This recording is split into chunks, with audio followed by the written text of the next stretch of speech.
Қомақты қаражатқа күрделі жөндеу жүргізілген Қостанай халықаралық әуежайын су басты. Ал әуежай басшылары нөсердің күшті болатынын күтпесе керек, ғимараттың суағар жүйесі жаңбыр суына төтеп бере алмады.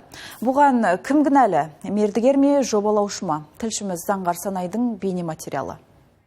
8 июля, аэропорт города Қостанай, международный аэропорт Қостанай.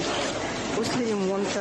Жуырда ғана ұстазы Ахмет Байтұрсынұлының есімі берілген халықаралық әуежайға күрделі жөндеу жүргізілгеніне көп уақыт өткен жоқ. Жөндеу жұмыстарына 1,5 миллиард теңге жұмсалған. Жаңбырдан кейін ғимараттың суағары сыр беріп, күту залын су басты. Ал әуежай басшылығы нөсердің қатты болатынын күткен жоқпыз деп айдаспанға шығарды. По проекту сделано. Жоба бойынша бәрі істелді, бірақ жаңбыр су аққан тұсына ештеңе істелген жоқ. Жаңарған жоқ. Біздің канализация, сондықтан суағар жүйесін өзіміз дұрыстаймыз. Оны жөндеу жолдарын қарастырып жатырмыз. Бұлай болады деп ешкім күткен жоқ. Әуежай басшылығының сөзіне сүйенсек, қыруар қаржыдан суағар жүйесін жаңартуға көк тиын бұйырмаған.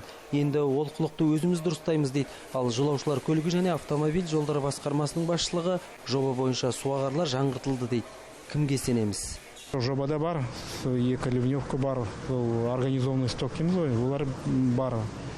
Бір жағынан летний вариант далаға шығу керек, қыста канализацияға кету керек. Вот соны қазір неге ол істемей қалды, соны қазір анықтаймыз. Басқарма өкілдері мердігермен жобалаушыны шақыртып, кімнің ағаттық жібергенін анықтамақ.